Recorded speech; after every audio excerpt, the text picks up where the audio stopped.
In the matter of Ishwar Chandra Sharma versus Devendra Kumar Sharma, Supreme Court permitted state of Uttar Pradesh to utilize the temple fund in order to purchase the land around the temple as per the scheme proposed, provided that the land so acquired shall be in name of the deity or the trust.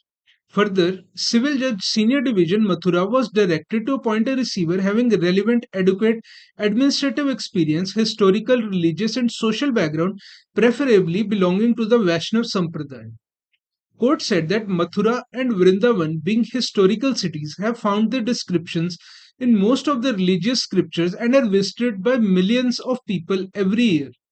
There is a great rush of pilgrims to visit historical temples and to seek blessings of Lord Krishna and other deities. Mathura and Vrindavan, both keeping in view the influx of devotees, need wider roads, parking spaces, dharamshalas, hospitals, and other public amenities. The trust formed by state of Uttar Pradesh was already doing a great job for development of Mathura and Vrindavan corridor, and the act enacted by Uttar Pradesh legislature, that is Uttar Pradesh Braj Planning and Development Board Act 2015, provided for development of both the cities, keeping in view their historic importance. Development of Mathura and Vrindavan cannot be done by parties individually, let it be the various trusts which are managing the temples or even by the government.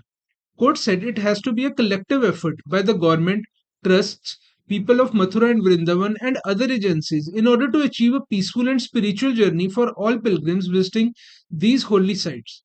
The Yamuna River, which is considered a goddess in Hinduism and revered as sister of Yama, the god of death, also requires attention as Yamuna is believed to be purifying and a dip in its water is said to cleanse one's sins.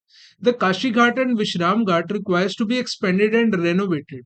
Similarly, Lake of Flowers, that is Kusum Sarovar, which is located near Govardhan Parbat, also requires beautification. In short, there is a great work which has to be done to ensure that pilgrims going to Mathura and Vrindavan are able to seek blessings of Lord Krishna and other gods and goddesses without any discomfort.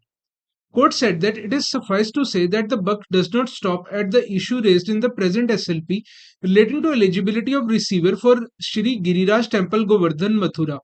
The fact that the civil suit had been pending for over 25 years, with only receivers running the show, goes to show that the issue of maladministration runs deep and wide.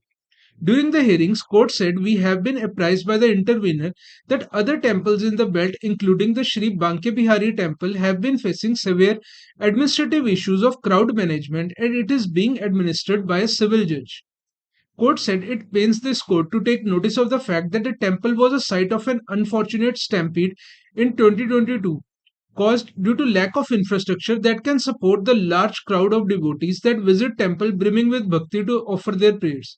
Court had been apprised of the fact that High Court of Judicature at Allahabad is currently seized of PIL which was filed seeking directions in aftermath of the stampede. While High Court had accepted state of Uttar Pradesh scheme for development of area around temple, it had refused to permit state to utilize the temple fund for purpose of purchase of land around the temple premises by observing that the said issue is not yet adjudicated. Court said that it is an established fact that historical temples are old structures. They require proper upkeep and other logistic support, and added to the fact is that a large number of temples receivers have been appointed for decades now, which was originally intended to be a stopgap temporary measure. It is unfortunate that while appointing receivers, the concerned courts are not keeping in mind that Mathura and Vrindavan, the two most sacred places for Vaishnav Sampradayas, and therefore persons from Vaishnav Sampradaya should be appointed as the receivers. This will give true meaning to High Court's directions pertaining to persons who are having adequate administrative experience, historical, religious, social background, and not advocates to be appointed as the receivers.